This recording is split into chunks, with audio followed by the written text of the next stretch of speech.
Okay, so today we're going to be talking about empathy, Tzedoka on an emotional level. So we talk about Tzedoka, which means charity. It actually doesn't mean charity. Tzedoka means righteousness. So when a person says, I've given charity, it's not really a Jewish word, because charity means like out of the goodness of my heart, I'm giving something to someone who's needy. The Jewish word actually means that we're doing the right thing. And it's not really your money to start with. You actually are just like a bank manager. In the old days, there used to be managers you'd go and visit. I don't know who you talk to now. But the idea being that you have funds that you can distribute. Hashem has given you the blessing of those funds. Now, it's not only money. Tzedoka can be care for somebody. If you have care for somebody else, you are giving them something that they need. So if you have the strength and capacity to do something for someone else, it's the right thing to do. It's righteousness. It's not you don't feel special that you're doing them a favor and how lucky they are. It's the other way around, that God has given you these talents or these ability or this amount of time or whatever you have in order to help.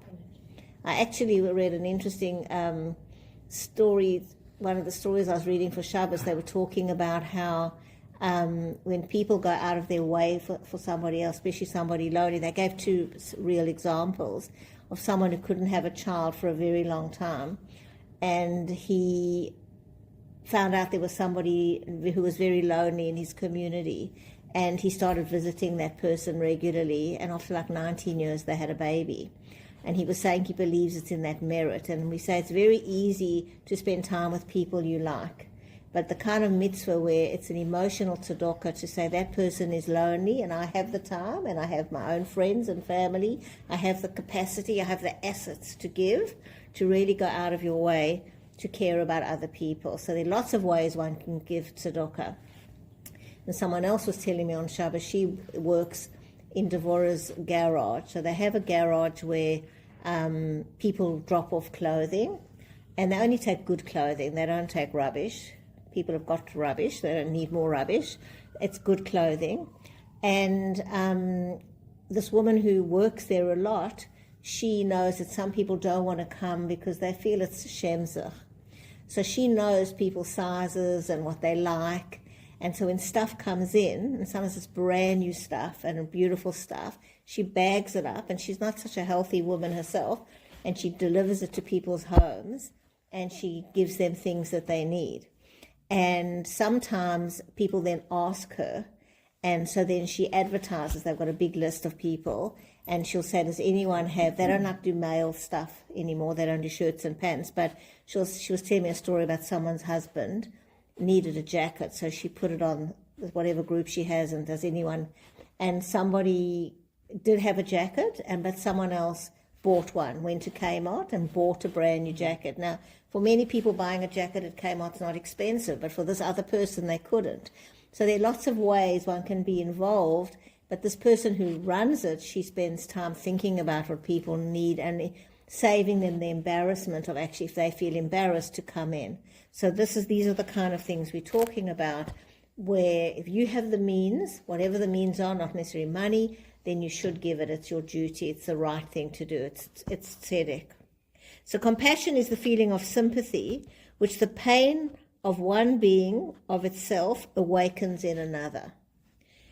The higher and more human the beings are, the more keenly attuned are they to re-echo the note of suffering which penetrates the heart. So what happens is one person has pain, and it awakens in another person. That's what empathy is, compassion, or the feeling of what they're going through. And the more elevated you are, the more keenly attuned you will be to other people's suffering. And that's really important to know that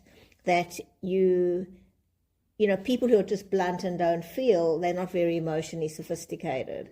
But the more you're in tune, the more you'll feel other people's pain.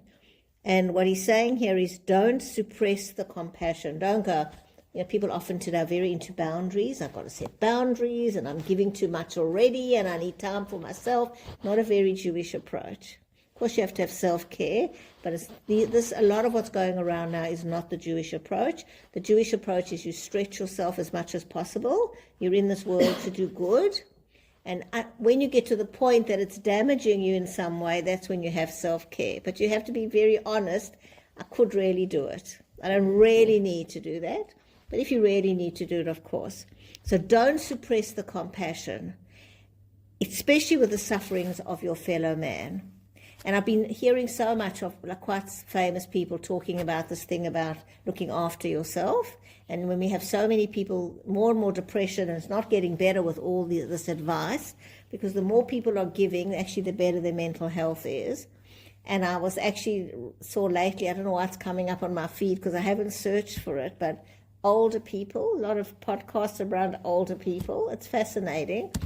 And one of the things, I don't listen to it, but one of the, they've got the clickbait is, now that you're older, you've got all this time in the world for yourself. Now is the time. It's not a Jewish approach. Now is the time to give. Keep giving. Keep being needed. Of course, look after yourself. But this idea that the ideal is to lie down, and do nothing and worry about yourself really only leads to depression. It's not good for you, but anyway, it's not good for the world. So don't push down your compassion.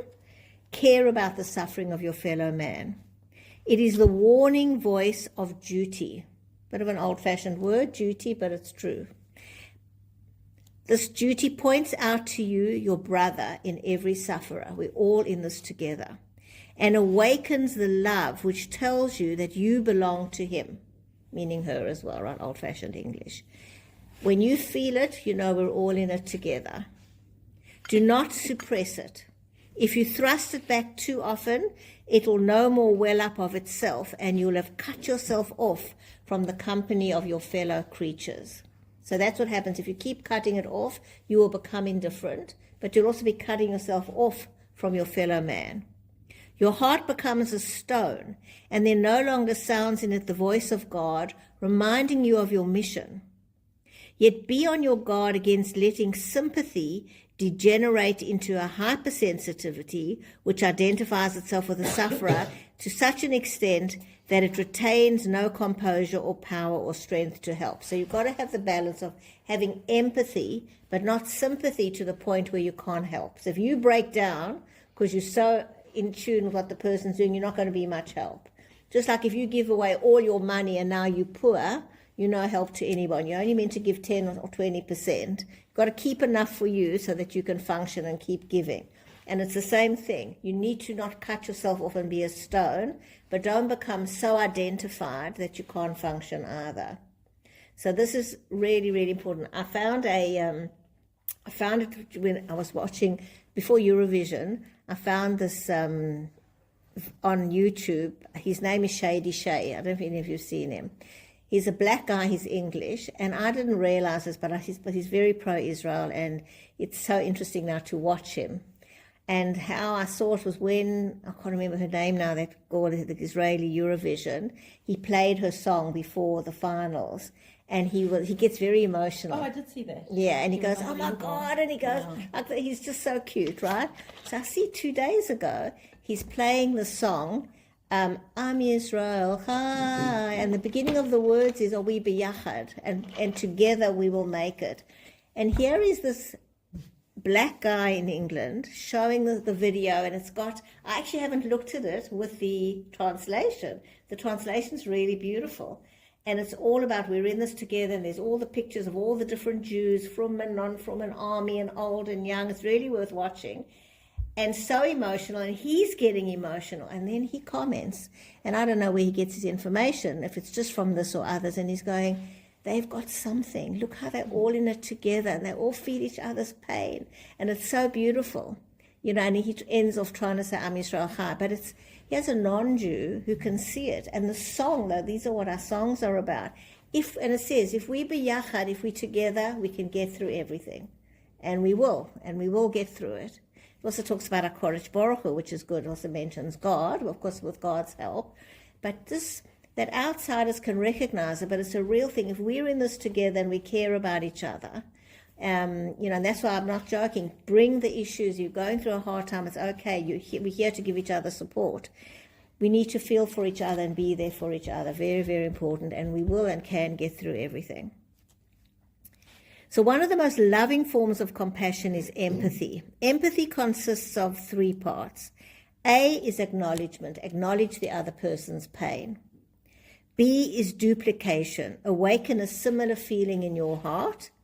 And C is reflection. Reflect back that experience in your own facial expression or voice. So the idea is that you need to feel it. You know, some people sometimes go, oh, I know that, or been there, done that, or yes, and you can feel they're not really feeling it. So you acknowledge it. You hear, I can hear you going through a hard time, but then you want to awaken that feeling of compassion. I know what it feels like, or I feel for you, and then you can say something. And I always encourage people not to say sort of typical things like reflection, like I hear you or something, to really say something like that is tough, or sometimes just your face, people can see that you feel. You don't have to say anything. And as long as it's sincere, people will pick it up. The key to empathy is the willingness to put aside your own thoughts, feelings, and evaluations of the situation for the moment in order to share the other person's experience. So this is really huge. And you used the word ego earlier. When someone is talking and we immediately start going, oh yeah, we also went through that. I remember what I went through. I'm not really relating to what you're going through. I'm making it about me. Even if I say I know what it's like, how I went through the same thing, it's not empathy. Empathy means it doesn't matter what I went through. I've got to put it aside and tune into what you're going through right now. And that's the key. And that's why I'm so strict in the examples. It's not a discussion, and it's not everyone adding what we've gone through or giving you advice. It's your moment, and our job is to be with you in your moment. And that's a key thing that people I find are very poor listeners, that often when people start talking, people jump in with, yes, me too, or this is what happened to me. And they're making a conversation, but you want to share your pain, and there isn't room for it because they're busy. Yes, and I did it, and they think they're identifying with you. But that ability to just listen and acknowledge and then feel what they're feeling and put your own stuff aside for another time. That's the biggest gift you can give somebody, is when it's them, it's them. I mean, the one that's more glaring, I always say this one, when we were sitting Shiva for my father, and this girl walked in and burst out crying. She said, I remember when my father died, and she started sobbing. And I'm not joking, it was like 10 years before as well. It wasn't like the week before. And I really had that realization, like, we were sitting Shiva, it was our moment, and she was sobbing about when she lost her father, and that's not appropriate. So it might have triggered her, I'm sorry, she couldn't talk to someone else, but when you go and visit Shiva, don't talk about when you lost your parent or when they're going through that. Give people their moments, and you've got to be very careful when is the right time to jump in with your stuff. And sometimes you don't need to. It's okay sometimes to put your ego aside and just be there for that other person. You'll have your time or you won't. But otherwise, there's a difference between being with the person in a moment and having a chat. It's one thing to have a chat. It's something else when someone's distressed to make it about you. You don't think you're making it about you because you think you're just sharing, but you really are. So that's the whole thing, to really feel what they're feeling and think about what you can say or do to help them feel better. That has nothing to do with what you need or what you went through. The key, so I said this, so the less said, the better. And that's true, the less said, the better. People often say to me, what should I say? The less, the better. So you might just go, how painful that must be, or I'm sorry you're going through that, or, just listen. What else is just ask a question. I find that works. What else is happening? How long has it been going on? Just by sharing, staying with the person in that moment, you don't have to have any psychological comments. You're showing, I feel what you're feeling. So empathy does not work if you say these words condescendingly or superficially, without real feeling. If you cannot spontaneously feel along with the other person because her experience is not common to your own, then awaken a memory of when you felt similarly about some other event. So often people will say, well, I haven't been through that. We all know what pain feels like. We all know what loss feels like. We all know what embarrassment. We all know what the feelings feel like. So if someone's telling you about something that you haven't been through, just go, what are they feeling? They're feeling embarrassed. Think about when you felt embarrassed, what that would have felt like, what would have made you feel better. We've all had all the feelings. So you just talk about the feeling, doesn't matter what the actual event is that's stirring up the feeling. Now, this is especially true of children whose losses and pains may seem insignificant, but if you think of a time when you felt jealous, embarrassed, frustrated, or rejected, then you can empathize with them. So often we just dismiss people, especially younger people. We go, oh, we'll see, when you finish school, you'll realize this is a waste of time. Meantime, they're hyperventilating about an exam and you're going, it's nothing, right? So you think about a time you were stressed about an exam or you were stressed about a deadline, and you empathize with them rather than telling them it's nothing. So even when it's little kids, feel what they're feeling and reflect that feeling and sit with them with that feeling rather than, oh, you'll see it's nothing. Example, my son lost some trivial item which had great value for him. I was about to reprimand him for making a mountain out of a molehill when I thought how I might feel if something I valued had gotten lost. By thinking of this, I was able to awaken a sincere feeling of pain and sympathize with him. He calmed down almost immediately and began thinking of solutions. Empathy can free others from the pain of loneliness. And I'm stressing this a lot because more and more people are single, more and more people are lonely. The other thing I've noticed, because I'm watching all this right-wing stuff, now I watch Dr. Phil. Every now and then he's got a pro-Israel thing on. I've never ever watched Dr. Phil before. But this one wasn't about Israel, but what was interesting, it was about, in America, the statistic I think is 50% or more of adult children do not talk to their parents. So he interviewed a mother whose daughter cut her out. They were in the middle of, the daughter was getting married and they were in the middle of going to get wedding dresses and she said something wrong or something and the daughter's now disinvited her from the wedding. And of course the pain, and she said, like 1 minute we were so close and doing everything together and now I did something wrong and I'm just cut out of her life and I'm disinvited from her wedding. Can you imagine? And she discovered that there are so many parents in this situation, and she's started a support group in America, and there's this huge number of parents who were definitely not abusive, or, they might have made mistakes, just regular parental things, and their kids have just cut them out. It's become a really bad situation. And then he interviewed a daughter who'd cut out her mother, but she reckons her mother was abusive and neglectful and whatever. But it's an interesting thing. So many people, you're not aware of actually how lonely they are. And people are widowed, or their kids don't speak to them, or they live in a country and nobody's there. Just to be aware, loneliness is a very serious problem. So it's interesting she's talking about it. So empathy can free others from the pain of loneliness. She's actually talking about a different type of loneliness here, and that is when you go through something and you feel alone in your journey. That's what she's talking about. I'm talking about literally as well. He says, my wife was complaining about how tired she was. She got really upset when I said, it's not my fault, just stop complaining.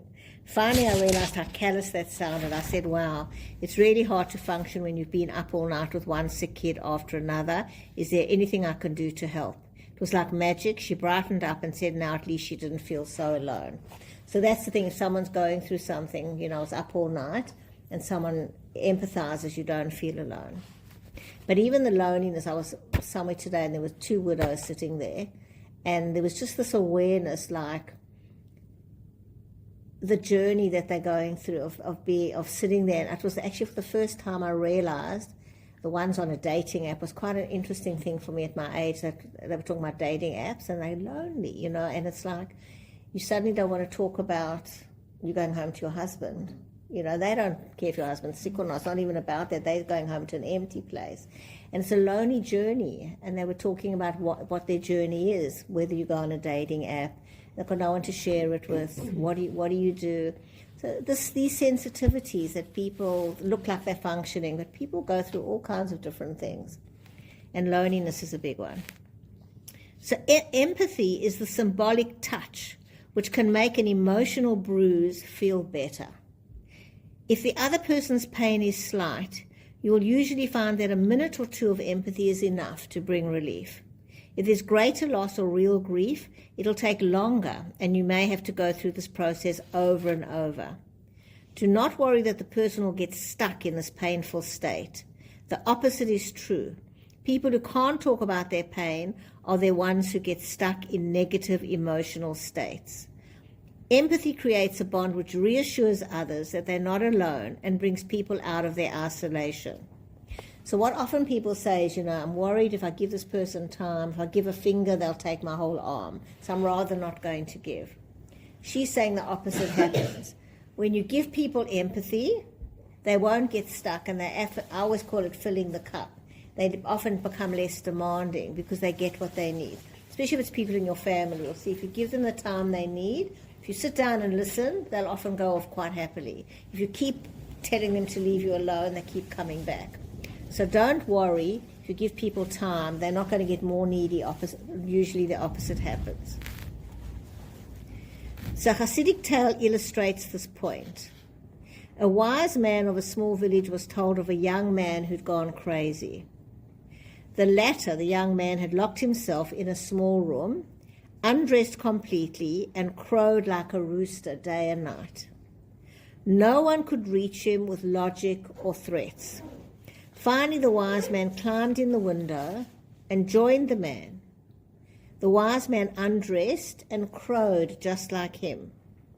So they soon established contact. So what they say is they climbed in, and then they were crowing, and then he said, you know what, we can crow even if we put pants on. And then they put pants on. And they said, we can crow even if we put a shirt on. And we can crow even if we eat food. And he slowly identified with him, and slowly he restored him to health. But he got in at his level, and then slowly they were able to move forward from that. Empathy allows a person to release his pain, at least momentarily, like an electrical current which has finally found a terminal. And it's interesting because now we know about neurobiology, and it's so interesting that the way she describes it, that when you have an outlet and someone listens to you, it's like finding a terminal and you can let go of it. You feel relief afterwards. This is especially important if someone has a chronic problem, but also helps release the smaller fears and disappointments. To encourage a person's full expression, you could keep asking, is there anything else you want to share? You let people, you don't cut them short, and it helps them move forward. Empathy can often win cooperation far more quickly than orders. And this is a huge thing. If you want to get people to cooperate with you, empathy moves them much more than orders. For example, I know it's hard to stop what you're doing, but I really need your help right now. I know you're disappointed about my decision. Tell me your feelings and let's focus on alternatives. And it's the same thing often if you're in a situation, a nurse manager or something, and you're in this is not an advice, I'm just using it as an example, right? And they've got to actually go, I know you've got a very busy schedule, can I help? Or I can see it's really tough, or that little bit of empathy just goes a long way if you do want people to work with you afterwards. But in general, often we tell our kids or our husband, do this, and they're in the middle of something, and we want them to drop what they're doing. So if you actually just went, I know you're in the middle of that, and I know you love doing that, but would you mind? Often they'll hear that much more easily because you're noticing where they're at, and then you're asking. You're not like ignoring where they're at, which is very important. Empathy can keep a person from feeling exceptional, weird, or abnormal. I also felt like throttling the guy who cheated us out of so much money. I also feel like I'm going to break apart into little pieces when I have 20 different demands on me in the same moment. And that was one of the big revelations of group therapy. We all used to this, but group therapy really only started in the late 60s with Carl Rogers. Before that, people never shared what they went through, and there were a lot of secrets and a lot of shame. And when group therapy started, there was this realization that people, when you shared, that in itself was very powerful. And today there are groups for everything, and Facebook, but even before Facebook. But Facebook, you can find the most rare disease. You go on Facebook, there's a group for it. The 6 people in the world with that disease. It's amazing, my patients, who they find. But that ability to have someone who's going through the same thing really helps you from feeling weird. I'm the only one going through this. So sharing is very important.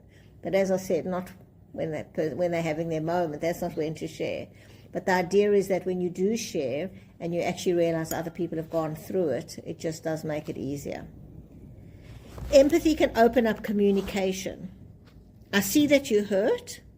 I feel badly for you. Do you want to talk? And that's a huge thing. If someone looks upset, to just make a comment.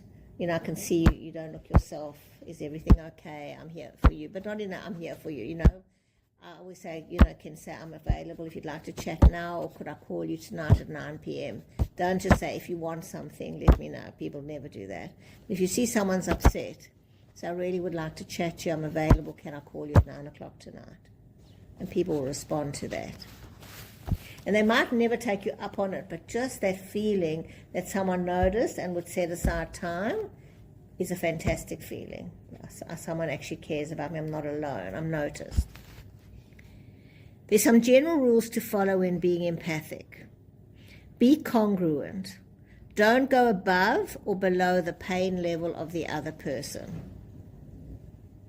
So that's huge. Often we think we're doing people a favor if we become more dramatic than them. Oh my God, that's terrible, you poor thing. And they're going, it's not so bad.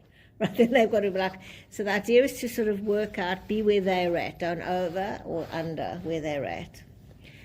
Use precise words to reflect back your understanding of the other person's feelings. For example, I can understand how disappointed, jealous, rejected, bored you feel. Don't just go, I know what you feel, and don't add other stuff that you think. So if they've told you, I feel left out and that wasn't included, you go, I can understand that would make you feel excluded.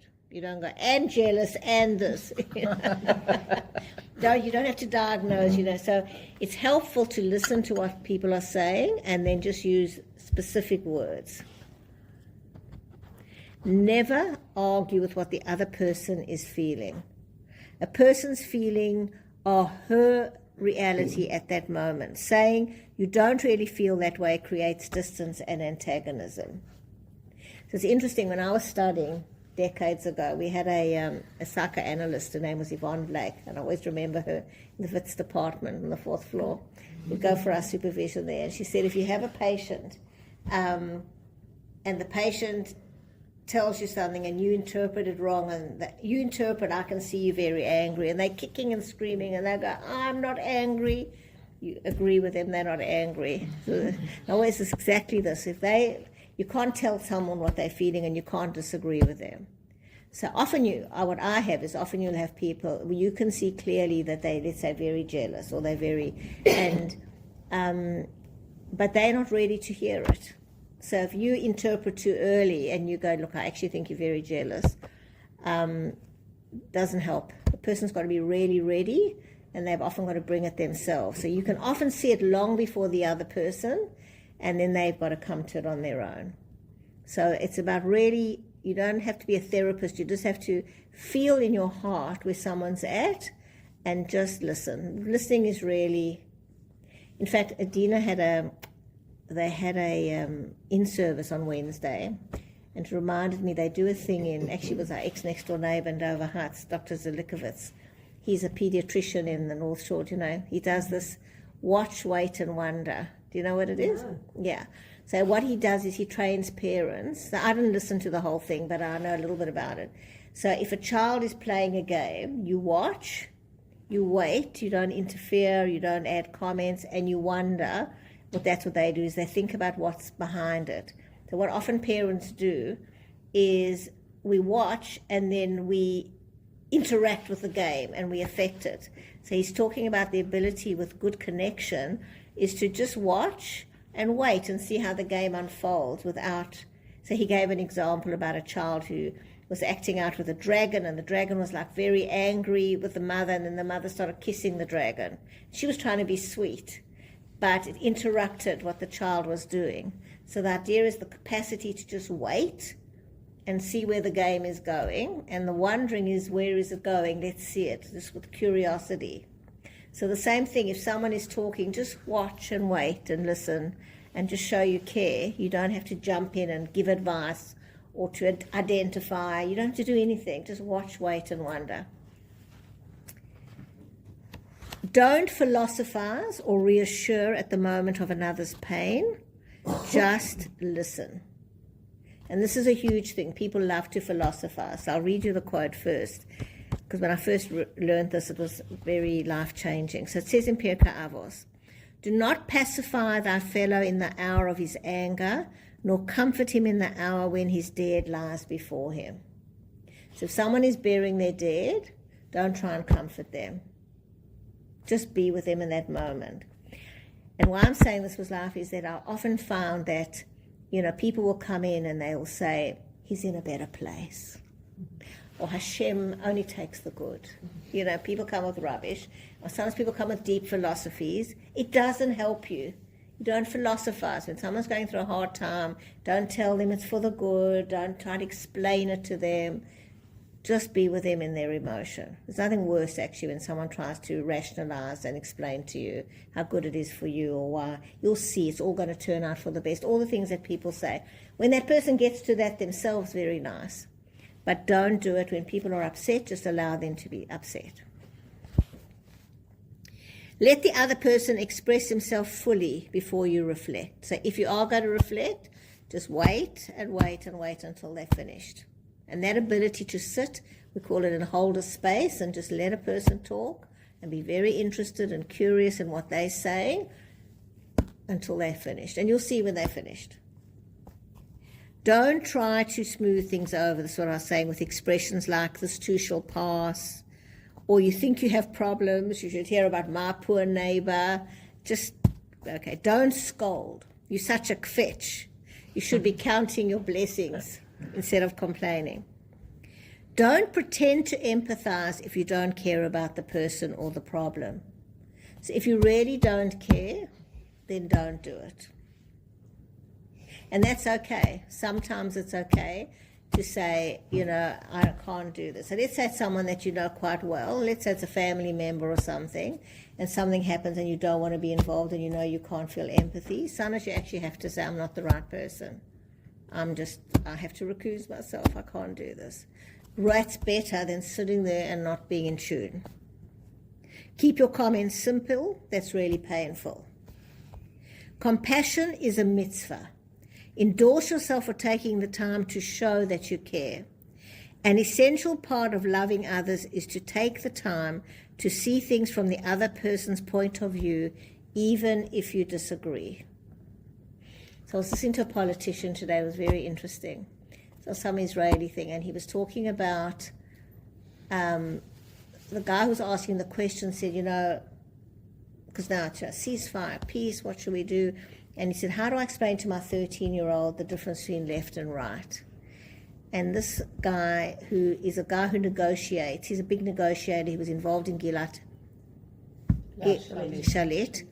And he says he's prepared to negotiate with the devil. You negotiate, you talk, you have to, right? And he was talking about that. And he said, I apologize to the hostage, I don't remember his name, but a recent hostage came out and he said, there shouldn't be a left or right, there should just be a straight, the right thing to do.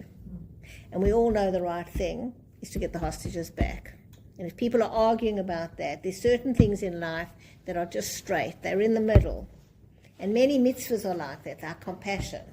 We don't actually have to over-ration. If someone needs our compassion, unless we really have to recuse ourselves, it's a mitzvah to do that. Take the time to do it. They don't have to have the same point of view. They don't have to politically agree with you. It's just the right. You don't have to like them. It's the right thing to do. If someone resists your empathy, stop. So if they're not interested, that's fine. You don't have to force it on them just because you think you're doing the right thing. Watch for visible changes in the other person's face and body. If they show a release of tension, they may be ready to move on to step 3. So if we talk about it in terms of the example, so people will come and tell you what's going on in their lives. Step 2 is that chance to be in the moment, what you feel, all the irrational thoughts and feelings and unfulfilled demands and bodily sense, all of that is going on. So let's say it's a member of your family, right? You want to jump in with advice or whatever. Just tell yourself, wait until they've got through step 2. You will then see when people start shifting and they start